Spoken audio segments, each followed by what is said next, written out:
Chris, welcome onto the Compendium, man. It's about time we got you on here. I'm happy to be here. Yeah, no, I appreciate it. And I think what we're going to talk about today is fun. It's something that I've been really digging into. And, you and I have been talking about it. And yeah, I think it's going to be pretty exciting. Well, I'd be remiss if I didn't start this out by saying I don't know if I've said this enough in private, so I'm going to say it out here in public, but you have been such a supporter of Compendium out loud and vocally. And so I just want to, thank you for, the genuine support. I know sometimes when people are on social media and they're like making content, they're like, "Oh, I'm doing this little thing." It can be an in vogue thing, especially just for people to hop on a bandwagon and be like, "Oh, that sounds kind of cool. I'll just post about it." But like, there's levels to it, Some people just sort of Right. want to hop on a bandwagon. Some people actually care about it, and you've been somebody that's actually cared about it, and that's very meaningful.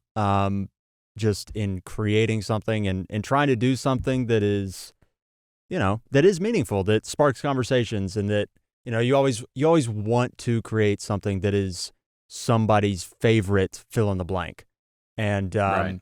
I don't ever want to say that Compendium is somebody's favorite podcast, but you have supported it out loud, in private, in public, and I just want to appreciate you for that.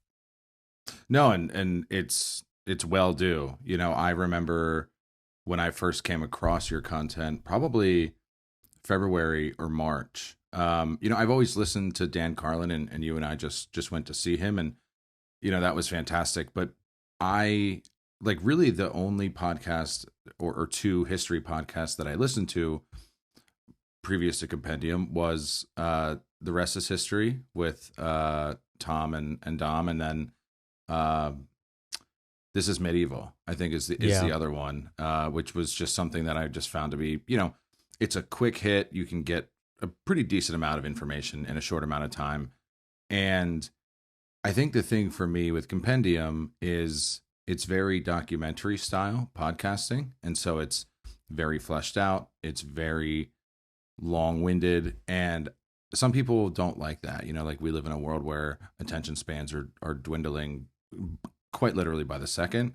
And no, it was just something that I found to be really refreshing. And, I think also, the fact that you and I have become close kind of just through that and through also creating similar content together.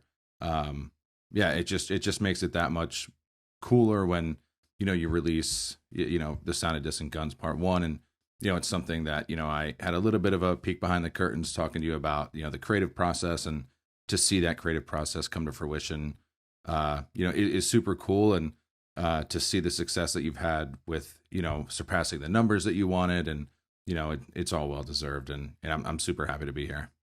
Well, I really appreciate it. This was long overdue. We've been talking about doing this for a while. And I think probably the thing more than anything was it wasn't a matter of if, it was when. And then when we decided what we were going to do, we were like, okay, should we should we take some of these conversations we've been having, behind the curtain, and sort of just bring them out in public and just have like a longer dialogue about it, or should we do something else? We kind of just decided to make our text thread public. That's Right. basically that's basically what this is. So Yeah. Which I some mean, people can't do that, but yeah. right, yeah. But, listener beware sometimes. But, with something like this, we've been talking a lot about um, not just this president, but like presidents in general. I guess the more I've been digging into presidents, I've been bouncing ideas off of you, and you've been bouncing ideas off of me.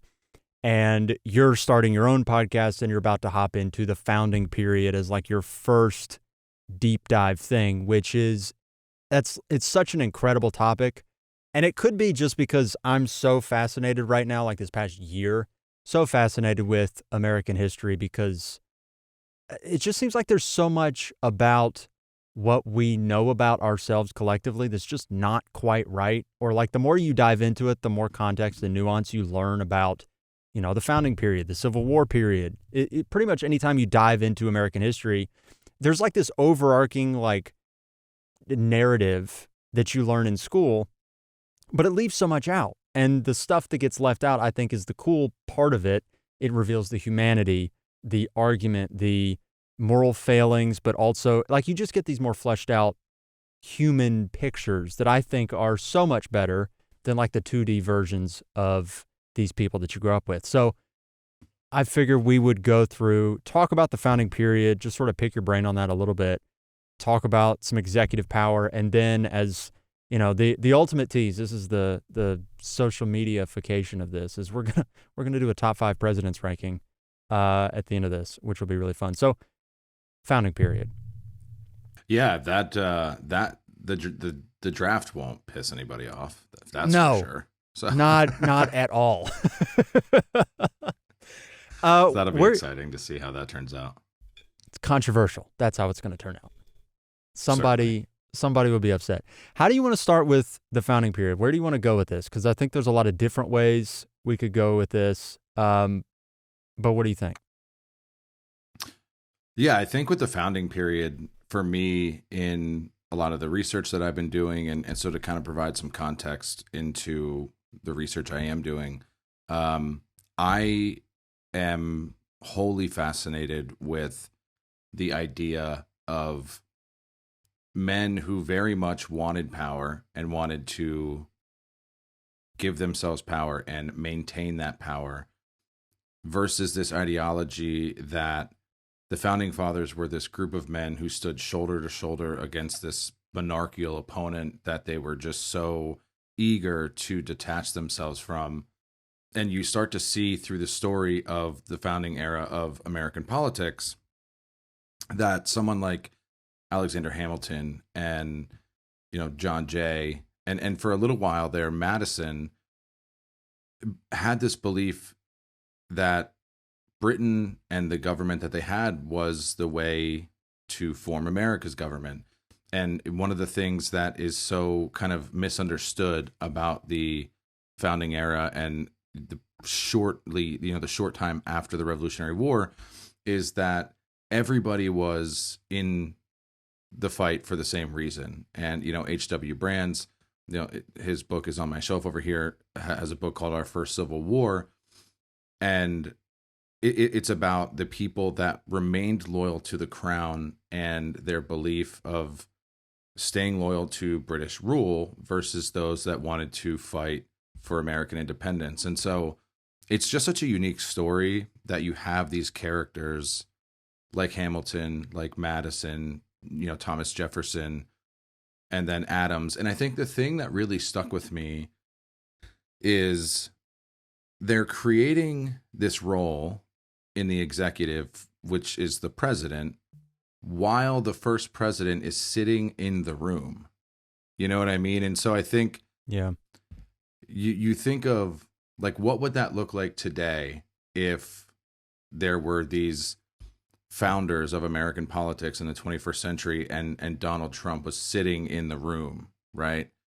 And it's just super fascinating to me. And, I wrote a piece on Substack today kind of detailing the motives of Alexander Hamilton, somebody that is a very interesting character because he is very outward in terms of his beliefs for a strong central government, and something that I think, you've probably explored and realized doing research for Distant Guns is America, really not until after the Civil War, was not a United States, right? It was very much a fracture of nation states, very similar to the way Europe looks today. It's very just these close-knit countries, essentially, that are governing themselves, and they have this belief of, this is the way that we want to do it. This is the culture that we've, curated. And, we don't want somebody overseeing how we do things. And this is the whole reason why we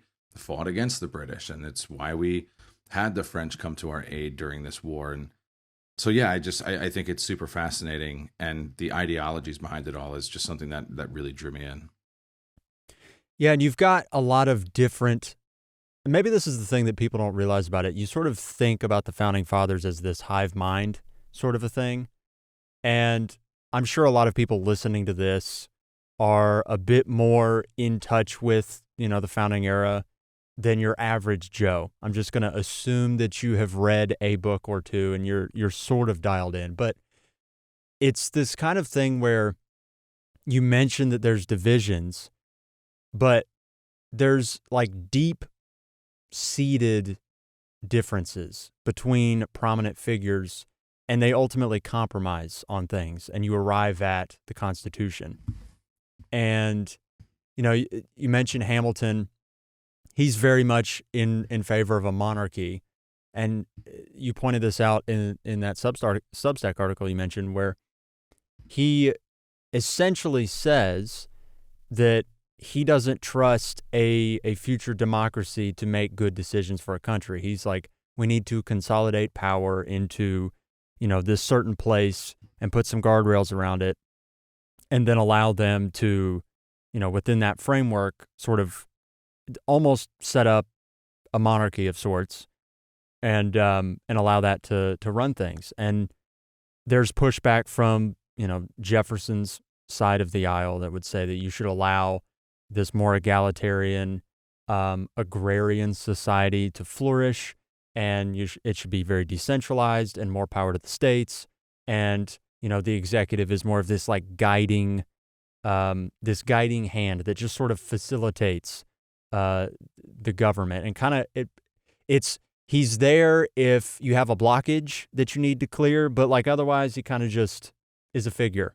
He's a Hirohito or something like that, somebody that's representative of the nation, the government, the Confederation, but he's not exactly somebody that's inserting himself, day in and day out. He's not making executive orders all the time and sort of dictating how things go, whereas a Hamiltonian would be very against that. They'd be like, no, the executive should.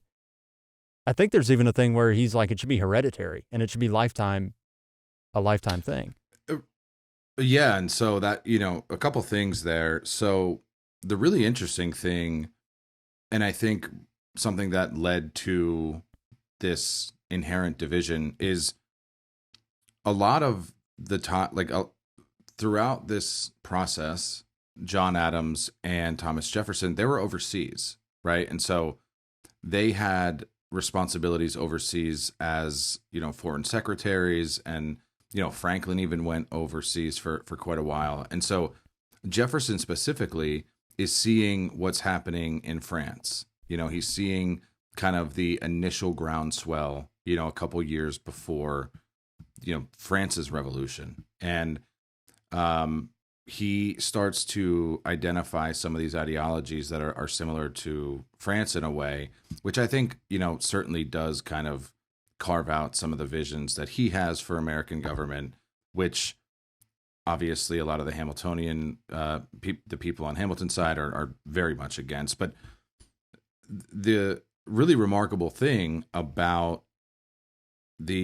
what we now know as the Constitutional Convention, which was called the Philadelphia Convention in 1787, was that the delegates that went there did not go there with the intention to completely rip and tear apart the Articles of Confederation. They went there thinking, okay, we need to make some adjustments here. We need to, sharpen our edges a little bit, batten down the hatches in a couple areas, and then I think we'll be good.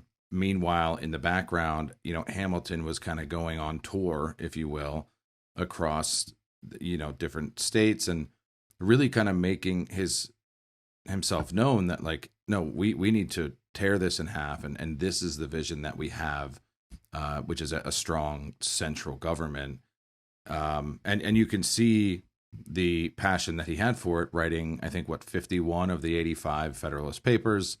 He was a very avid writer. Almost, one of the things that I found to be really funny during the founding, reading about the founding era is, a lot of these guys would write under pen names, and they would use former Roman names and Greek names, and they would reuse really funny names to just completely scathe the other side, which I just thought was super funny. And actually a lot of writings that came out under John Adams, it's somewhat believed that it was his son under his direction, John Quincy Adams. So it's just really interesting. Just like people talk about political division today, and they never talk about the only other time they talk about how divided the United States is politically is the Civil War.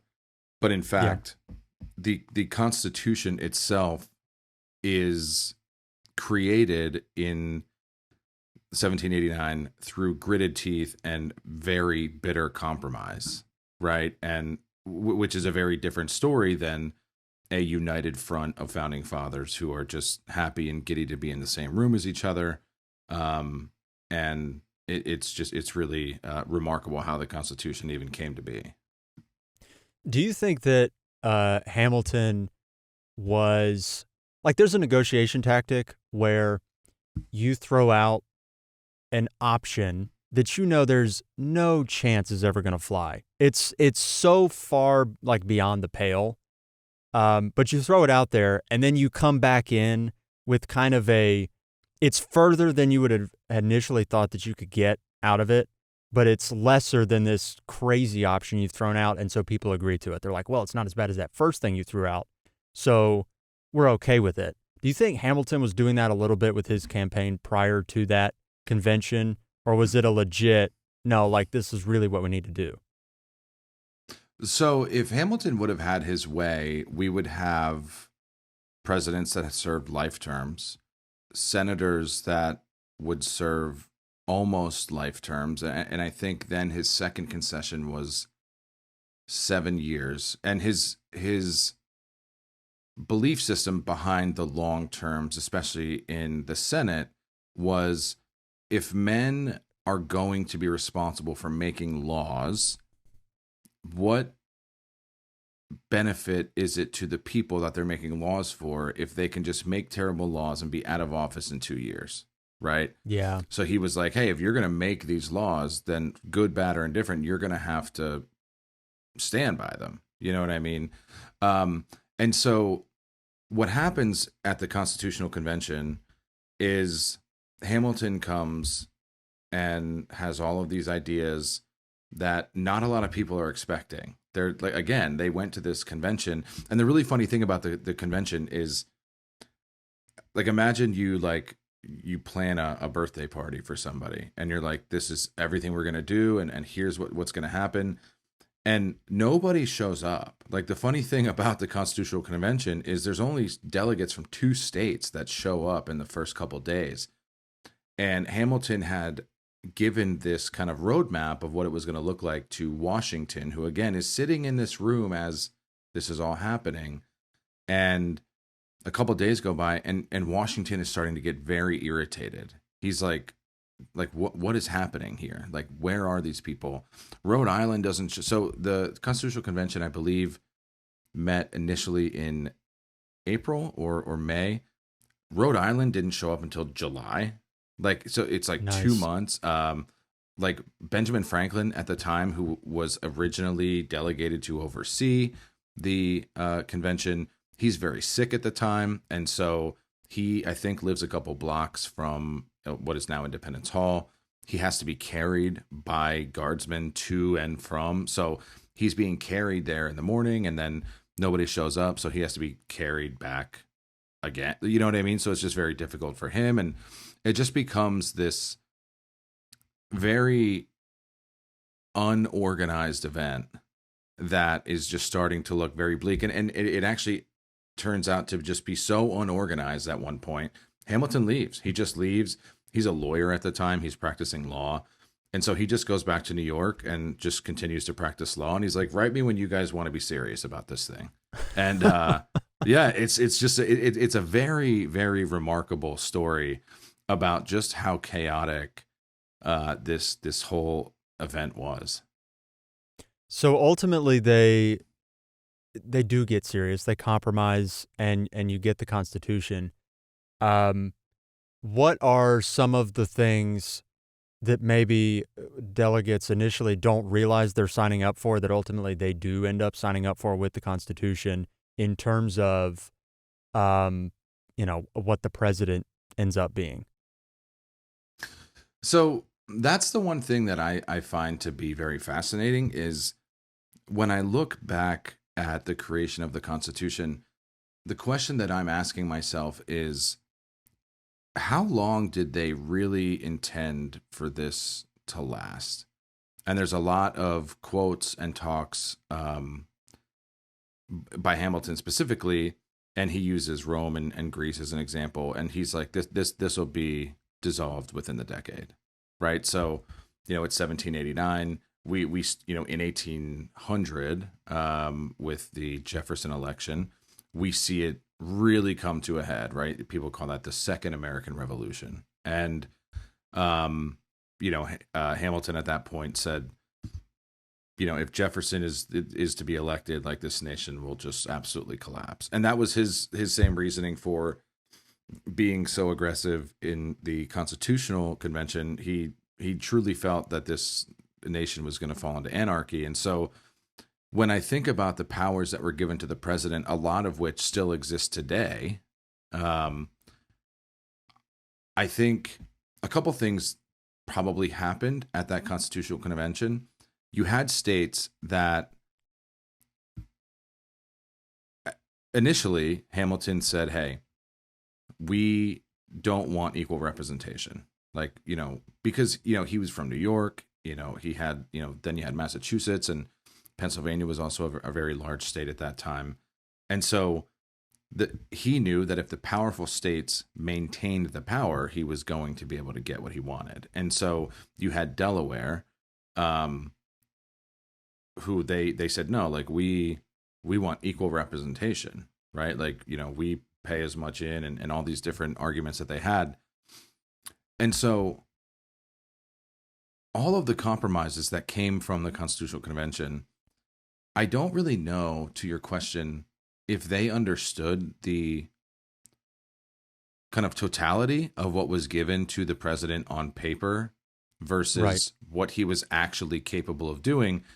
And we first kind of see that come to fruition with Adams when he passes the Alien and Sedition Acts, right? Which, he makes it illegal to speak poorly about the government and also put some restrictions on immigration. And then obviously in the Civil War, we see Lincoln suspend habeas corpus, which, again, when people talk about Lincoln, nobody talks about the fact that he potentially abused one of the most powerful tools that the president can have at their disposal. So I don't know that anybody foresaw or had the mental fortitude to look further enough down the road and say, could somebody suspend habeas corpus, and what could that do to this country? Yeah, the other thing is, like, war powers, and this more so flows into what the executive is now, but it's this common thread of, like, they're saying your president has to be commander-in-chief in a time of war, but when they're deciding on these things, they're not in a time of war, so they don't fully know what the president needs to be able to do, and they don't know exactly what he needs to be able to represent, and certainly they're not preparing for civil war. So, like, what do you do if you have a potential secession crisis because, you don't have a central government kind of running things, where if Hamilton got his way, states would not have been allowed to secede because the government would have had power to say, no, you can't. And it would have been in writing. But ultimately, that's not clear, and, it's not in black and white writing what states are allowed to do. It's not until after the Civil War that we actually know, like, oh, actually states can't just leave. And, there is a more consolidated central government that has ultimate power in the United States, and it's a country now. It's not just like a Greek confederation of city-states or individual states. So I don't even really know fully where I'm going with that, but you do have a lot of there's potential there, I guess, that they're just not even, they just don't understand. No, and I think also, like, even like us, when we look back at it, I don't think that we understand kind of what they had to deal with at that particular time. So if you take yourself back to shortly after the Revolutionary War and during the time of the Constitutional Convention, you have to, and we talk about this all the time, when you revisit history, the best way to do that is through an objective lens and exist in the societies and by the moral standards and in the places that these people existed in. And I think that's how I've chosen to revisit it. And so when you think of the map of America during that time, you look at it as America was as far west as Ohio. And at that time, Ohio was still a territory.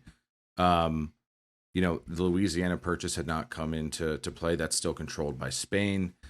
Britain still has, some controls there. And, I believe one of the treaty terms was that they were still going to maintain the New Orleans trade route.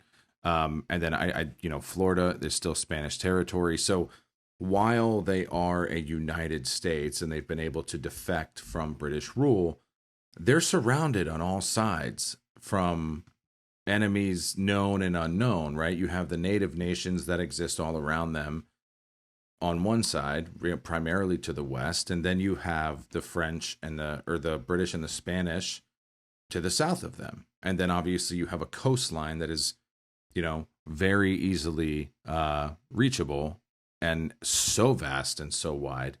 And so it's a very peculiar time for America because we know an America that exists across the entire continent, right?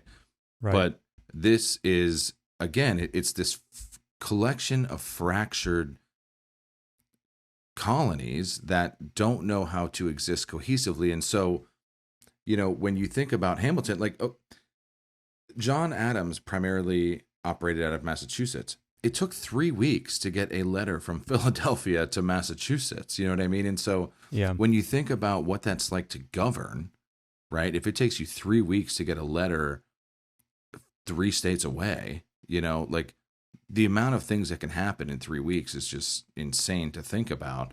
And so I think the one kind of feather in Hamilton's cap is he was very forward thinking in having this ideal about America as a global superpower. And I think a lot about when the Prussian nation states became the German Empire, they also understood hey, we have to be a cohesive unit to exist among these massive powers that are around us in Britain and in France.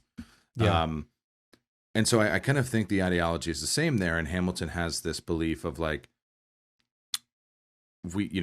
if a central government's going to be able to protect all of these states together, right? And so when you look at all the different states, like New York, obviously is going to have more industry than a place like South Carolina, right? And stuff like that. And so, or Delaware. And so when you think about those ideologies, it's so unique because you have those that are forward thinking, and then you have those that are so focused on, well, what's my state getting? How's this going to benefit my state? And it really is. It's this it's like shaking hands, and then the second you turn away from each other, you're just mumbling under your breath how much you hate that person. You know what I mean? Right. Yeah, and I think you mentioned that it's divisive and partisan now. It was divisive and partisan in 1860, but 1800, 1801, 1803 is an incredibly partisan and divisive time. And maybe by modern standards, you kind of look at it and go, oh, that's kind of quaint because it's just smaller scale stuff. But I mean, you mentioned it kind of in passing, but you've got this Hamiltonian, and ultimately the terms are Federalist, Anti-Federalist, but you've got these two factions that are pretty entrenched in what they believe, and they're insulting each other, which is a much bigger deal back then than it is now. We have Twitter, so, no big deal. But, back then, it's a massive thing that, John Adams gets insulted or then throws insult at Thomas Jefferson. these interpersonal relationships between these men in power, it's a very important thing, and they get incredibly fractured, and it's these bases that get pitted against one another, and it puts Washington, like if you have any black marks on Washington at all, it's that at the end of his presidency, at the end of his second term, you've got this big split in party lines, and he's kind of trying to toe party lines between these two factions, and that's probably much of the reason why he says, yeah, I'm done after 8 years, because I just am sick and tired of dealing with all this. Yeah, and the creation of factions, and that was something that Jefferson very much stood against, was a political party that was, or I'm sorry, a political system that was driven by party ideals. Jefferson very much stood against that. Like he just did not believe and essentially felt, kind of to the point we've been talking about, or kind of circling around, we're just recreating the wheel that existed under British rule. And so, but, unfortunately, ultimately what ends up happening is Jefferson and Madison create a newspaper, which, would be like a magazine today. And then Hamilton also, creates their own newspaper. And their mission is to, throw stones to the other side and push this newspaper out to the people that they wanted to hear their message, because they knew that if they didn't mobilize their message as quickly and as often as possible. And so I think when they released the Gazette, which was the Jefferson Madison newspaper, they said, hey, we're going to release this every Monday and Thursday of the week. And so, to think about the scale of operation, like there's no railroad, there's no mail trucks, like people are just, they're delivering pamphlets of political discourse, and it naturally creates these factions that, you have the Republicans, then you have the Federalists or Federalist, Anti-Federalists, but it is a remarkable time period, because not only do you have this very dignified opportunity to create a government, but you also are doing it while people just vehemently are opposed to the beliefs of others that are, existing in the same room. And, to Washington, he was very adamant pretty early on that he didn't want to serve this, very, very long term. Hamilton was not ultimately thrilled about that, but Hamilton was somebody that he was going to squeeze as much juice out of any lemon he got his hands on that he could. And, he, I believe, was a brigadier general in the Revolutionary Army. That was kind of like a back pocket deal that he had with Washington, right? Like Washington couldn't serve. And it wasn't required for the commander-in-chief to serve unless there was actual like fighting going on. And so Hamilton said, hey, like, maybe I could, be the guy, you know what I mean? And Right. so yeah, it was just kind of interesting. Very much. There's a book about Hamilton called The Ultimate Schemer, and I very intelligent human being, but yes, certainly a schemer as well. So that sort of leads us into like what the presidency even is, because as you have how it's set up initially, I read a book recently where the argument is essentially the presidency was tailor-made for Washington, and everything else after that, like nobody quite fits that suit because that suit was made for a certain guy. Mm-hmm. And so the way that the presidency has been used and interpreted by successive presidents, it's always going to be a little bit different, and at least in that person's perspective, a little bit off axis, because Washington was like the gold standard for what the presidency was meant to be, because they had the object, they had the man right there, that they could sort of tailor make Literally in the executive, room. literally in the room. They could tailor make executive power to that guy. They knew him. They'd been around him. They had witnessed him in war and in peace, and they were able to tailor make the executive role for him. But then you have presidents that come after him that interpret the role differently based on the Constitution and what it says a president can and cannot do. And also you throw in, there's the War of 1812, and that sort of shakes things up. And then you have like this massive expansion, and, Jefferson expands the country enormously with the Louisiana Purchase. And then you have the 1820s, 30s, and 40s. And then, you have the Mexican War in the 1840s, and America expands again. So like it goes from this really tiny thing, localized thing, to, no, it's a global superpower in a generation. And how do successive presidents interpret that role?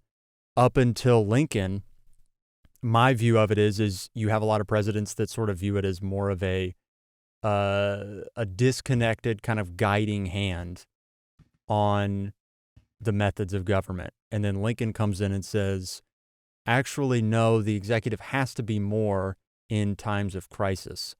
And he actually takes control, which is like famously what three previous presidents just don't do. They don't do anything. They're useless. And then Lincoln comes in and everybody thinks he's useless, and then he's not.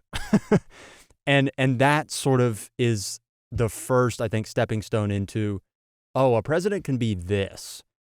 And some people still don't like it, but it does change things because it sets precedent, especially in wartime.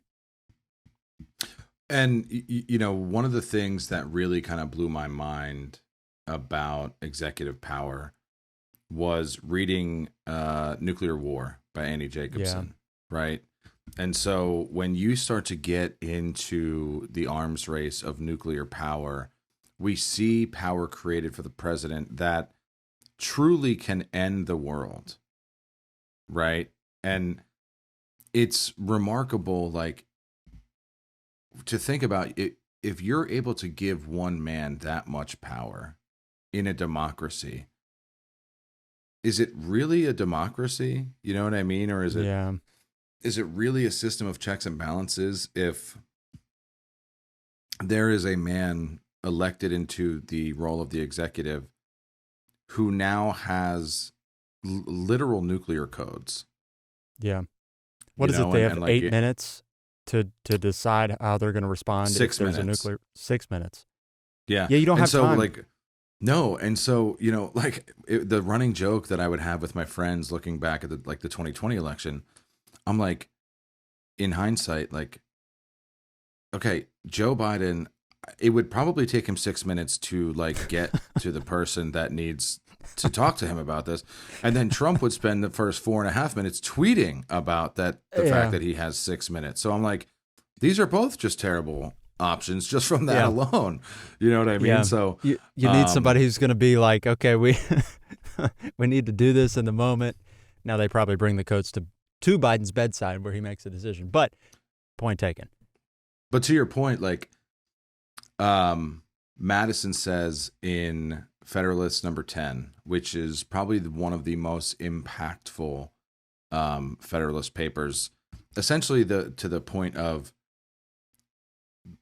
be very mindful as we perform this exercise that this is being done amongst elder statesmen, right?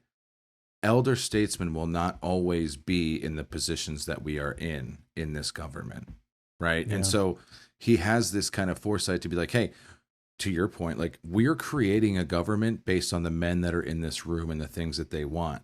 We're not always going to be here. Right. So when we think about the powers that we're doling out to that guy over in the corner, you know what I mean? We need to be very mindful of the fact that he's going to die someday. He's going to walk away from that pulpit and be like, I'm good, I need to leave and go home, and so I think that is something that is very profound. And I think if you look at, two events that really stick out to me, and you actually wrote your Echoes series on this, like 9/11 and the Civil War, right? Like those are two moments in presidential history that no president is prepared for the power that they are given for those events, right? And I don't think any president ever runs for office and thinks, yeah, like I'm going to be able to assume more power than any person on the planet. I just need something to go wrong for it to happen, you know? Yeah. Yeah. So that is always fascinating to me. The power that gets kind of pushed through a vacuum in times of like tragedy that doesn't exist in the document that we use as a spine for our government. So that being said, why don't we rank some of these presidents? And how do you want to do this? Do you want to do this in the context of, maybe what the founding era's idea of a president was? Or do you want to do this more in this was a good president, this was a bad president? Well, we're not talking about bad presidents, but, this was a president who, I guess, was presidential, was effective, was, in the context of their time, a great leader? Or do you want to think about it more in the sense of how do they measure up to what that initial founding group thought a president should be? Yeah, well, it's a little bit hard to, And maybe to it's some of think. both. Yeah, right, and I think that's exactly it. Like, I think it's going to have to be some of both, because if you think about, well, was this a good president based on what the founding fathers wanted? Like, the founding fathers had no idea that, half the things that have happened since they've been gone would ever happen. You know what I mean? Right. Like, and so it's not really a fair assumption. But then also too, like, I think a great leader is a very difficult thing to pin down. Yeah.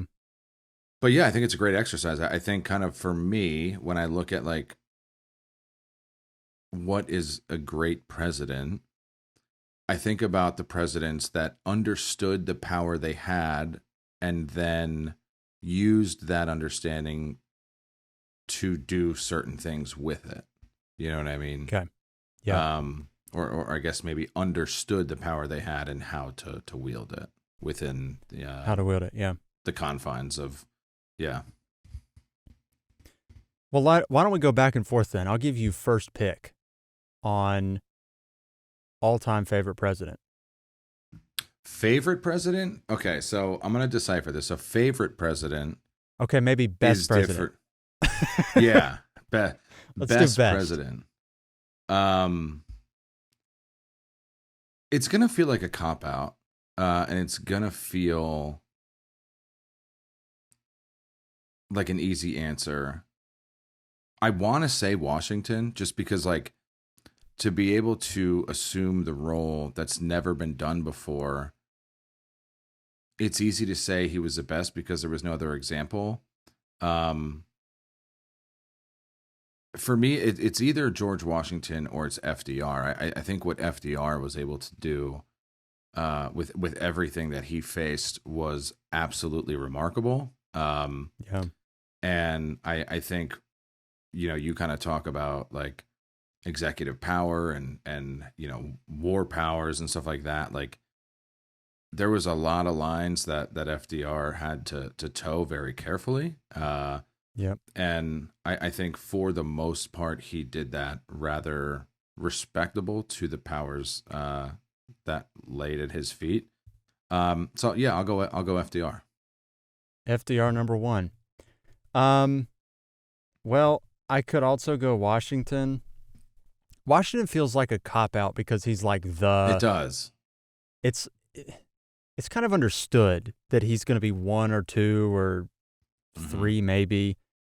I'm going to zag a little bit just so that I can talk about Lincoln for a second. But I think there's, at least when I'm thinking about presidents, I do feel like there's a clear-cut top three in terms of effectiveness, presidential ability, aptitude, the ability to wield power. And, FDR, Lincoln, and Washington, I feel like are pretty much head and shoulders above everyone. And the common threads there are Lincoln and FDR exercised war powers incredibly effectively and did so for the betterment of the nation as a whole. And then Washington is the ideal. He's Washington. So I'm going to give you Washington at 3, and I'm just going to go Lincoln because he's so difficult to pin down. I feel like he is, and some of this, there's hagiography around Lincoln. Like there's a mystique there where people have put him on a pedestal as like a martyr kind of a president because he's assassinated, because he prosecutes the Civil War the way that he did and was victorious and sort of set the ball rolling to remake America into what it ultimately becomes. There are some black marks on the resume. You have the suspension of habeas corpus, which I will say with the caveat of he knew Congress would back him on it, and he did it when Congress was out of session. And then when Congress comes back in session, he says, here's why I did what I did. And Congress goes, okay, yeah. And they're fine with it. And a lot of people that point out that he suspended habeas corpus are of a Southern mindset, and they just don't mention the fact that Jefferson Davis did the same thing twice. So, it's one of those things where it's like, yeah, you're not supposed to do that, but also the way that he did it is technically constitutional. Well, to that point, Federalist 23 would very much align with Hamilton's view of what Lincoln did. I have it up here. It says, and this is quoting from Federalist 23, "The circumstances which endanger the safety of nations are infinite. It must be admitted as a necessary consequence that there can be no limitation of that authority which is to provide for the defense and protection of the community." So I think had Hamilton seen kind of the decision that Lincoln had to make, he would be like, no, that's exactly like what we need here. Like it's authority in a time of crisis, and he's using it. That's what this position was designed for. So I think that's a great answer. Yeah. So I'll go Lincoln there with my first pick, which we can say Washington is probably third because I think it's, I don't know, unless you have a difference of opinion. I feel like it's those 3 kind of just sitting there at a pocket at the top. Yeah, I think, and you could probably intertwine them in any way that you wanted to. So for 4, I'm going to go, this one's tough. I guess this is more of like, I'm going to toss this one to you to get your opinion because you've spent more time visiting with this president's history. I'm curious your thoughts on me wanting to put LBJ here. I've seen LBJ high on some of these. He's not on my short list of names. You've got the Civil Rights Act, which probably is worth putting somebody in a conversation like this just for the Civil Rights Act alone. Mm-hmm. The things that I would push back on are one, just like conduct, like presidentialness. He's an outsized personality. There's not a presidentialness to him. In the same way that a lot of the guys, some of these other names like Eisenhower, Truman, Kennedy. Kennedy's known for, there's the Marilyn Monroe thing. There's, some personality things there, some moral failings there, and yet he's still more presidential in my mind than LBJ was. And then the other thing, obviously, is the Vietnam War. And like, it was such a debacle that he literally got on TV and said, "I'm not running again." Like it broke his presidency. Yeah. I'm gonna go with Teddy. I think Teddy. Okay. I was debating. I think what Teddy was able to do as a president, I think he very actively stood up against I forget what it's called. It was the first Russo-Japanese War. Is that what you're thinking of? No, it was like the trust busting, like kind of the antitrust stuff that I Oh think yeah. was a good example of the use of powers available to him. And I think he was just, when you talk about presidential, I think very similar in a way, kind of to like a Biden or maybe like an Obama, where he's like an everyman's guy kind of deal, which I think is a good presidential trait to have. So yeah, I've got 2 Roosevelts on my list here. Love it. No, Teddy's great. It's it's so difficult to pick who I would go next.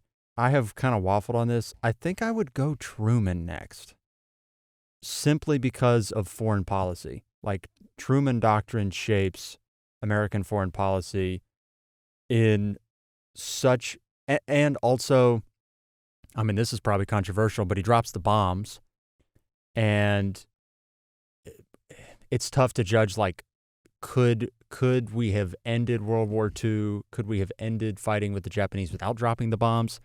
I think there's pretty good arguments that we couldn't have, or that we would have had to expend. It's a cost-benefit ratio. It's like, okay, is it worth spending 500,000 more lives in subduing Japan, or is it worth dropping 2 bombs and obviously dealing with the ramifications of that? And also, the crazy thing about that is he has no idea any of this stuff is a thing. Like, FDR doesn't tell Truman about any of this stuff, and he kind of he becomes president, and they're like, okay, what do you want to do about these bombs? And he's like, oh my God. And he's like, I didn't know we had this in the inventory. Yeah, didn't realize that was an option, and he ultimately, it's that and Truman Doctrine. I think Truman Doctrine is so important to what American foreign policy is even now. It sort of shapes American foreign policy from then on, and it basically says, and it's been skewed to mean some not great things, but at the time it was a very idealistic look at, hey, we're not going to allow dictators, fascists, they're right in the wake of Hitler, and Stalin is in power, and they're like, we're not going to stand by and just allow dictators to do these awful things. Like, we have the ability to step in and prevent some of these things from happening, and we're going to do it when it's feasible. And so I think, there's some things with him that you could probably push back on, but I feel like Truman Doctrine and just like ending World War II, putting a punctuation mark on it, is probably worth having him in that conversation. No, yeah, I think that's so true. The ending of the World War II. I am very surprised, in a way. I think just namesake alone that Reagan didn't make the list. I thought for sure he would be a shoo-in, but I guess Washington takes up 1, so you really only have 4. Yeah. Because it's almost a guarantee that Washington is going to be there. But I think overall, I think that's a fair top 5. Obviously there's some that are going to be honorable mentions, like Reagan, and but I've got Reagan, Eisenhower, Jefferson just sitting in my unused names in my word bank here. Yeah, I had the 2 Roosevelts. I had Reagan, and then I had again, LBJ was just one that I was kind of curious about, but the Vietnam, very similar to how Truman, with the outcome of World War II, really makes the case for him. The outcome and the handling of Vietnam also, very much makes the case for LBJ. So, no, I think you were right in pointing that out. Yeah, and if nothing else, it's more of the exacerbation of social issues. It's not just an LBJ thing, but it's like this culmination of a bunch of different things that he ultimately gets saddled with the responsibility of because he's presiding over it. Um, and if he's president in peacetime, he's probably a great president, just because some of the policies he's making for for just U.S. focused policies, like a lot of those policies are great, but the prosecution of the war is a disaster, and Right. and it leaks back home, and so you have to deal with blowback in the continental U.S. about it.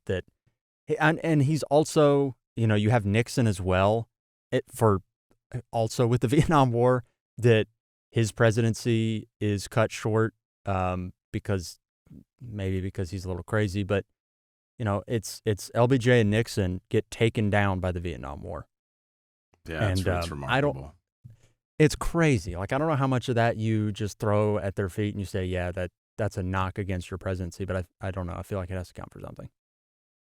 Yeah, no, it's a remarkable kind of viewpoint there, but I didn't even think about that. Like two presidents that just taken out by Vietnam. That's the Vietnam. I feel like you could have did 15 episodes on Vietnam and just still could have not done a million. Yeah, it's such a remarkable time period. Yeah. Well, that's all I got for this one. Anything else you want to hop into before we get out of here? No, just I know that you just dropped Distant Guns. I just dropped the first episode, or not first episode, first article for covering the Founding Fathers. Next will be Jefferson, so that'll be coming in a couple weeks. But amazing. Do you have like a time frame for when you're going to drop have you like decided, okay, I'm doing a narrative podcast about this, or are you just sort of focusing on writing about it more so? So I mean, obviously, those that know me that may listen to this show, which I think maybe is one person off the top of my head. I just kind of think of Matt off the top of my head, but like, I had planned on doing the World War I. And what's so remarkable about that process is the more that I research it, I'm like, I don't care. Like these guys are just like lunatics. Like the worst, darkest part of my brain was like, you know what? Like, I think a few of you kind of got what you deserved here. You know what I mean? Like this, like you guys kind of made the bed you ended up laying in. And so I was just like, this is just the worst. But yeah, so I'm going to do a narrative podcast.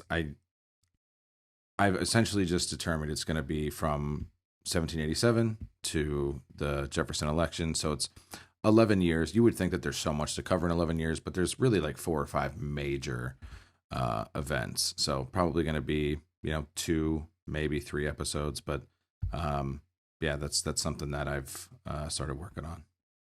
Heck yeah. I'm excited for it because this is the kind of thing that like I know a decent amount about it, but I wouldn't say I am smarter than your average Joe. Well, maybe smarter than your average Joe, but it's not like I've read 15 books about this thing. I've read like 2 or 3. So I've got 17 right here. And then that's not counting I have this like leather bound book. It's like the Constitution, the Articles of Confederation, like all the like founding, the founding document. I got it from Barnes and Noble actually. That's where I got mine from. We probably had the same one. Yeah, it's a great leather bound. Oh no, it's got gold pages. It's yeah. Oh well, okay. I think mine's blue, but it's same thing. Yeah, no, it's a great book. I think it was like, I don't know, $20, but yeah, it's got all the founding documents. It's got the Federalist Papers, I think. It's got like major Supreme Court. They're not paying me to sell this. What am I doing? But yeah, if I can give one book recommendation, and I give this recommendation out all the time, my version is covered in highlighter, but Founding Partisans by H.W. Brands. This is the book that got me motivated to write about this, to come on and talk about this. It's Founding Partisans, Hamilton, Madison, Jefferson, Adams, and the Brawling Birth of American Politics. It is 70% of this book is just like quotes and excerpts Amazing. from speeches. It is actually, when I drove home from hanging out, I pretty much listened to like 70% of that audiobook, which would be the third time I've read it. And it's so much better on audiobook. It's so well done. So if anyone's looking for a good book rec to get into kind of the stuff we talked about today, then that's the book I would recommend. Amazing. Well, this was a blast, man. Thank you so much for coming on the show. Yeah, no, happy to be here. I appreciate you having me on. It's cool to go from like listening to the show as a fan, and then obviously you and I become pretty close to be on the show and talk with you. It's fascinating. I think you're doing wonderful things, and I know myself and many people are excited for the second drop of Sound of Distant Guns. So I'm gonna need you to get going on that for sure. I know I need to get to work. I got a lot of work to do. I appreciate it.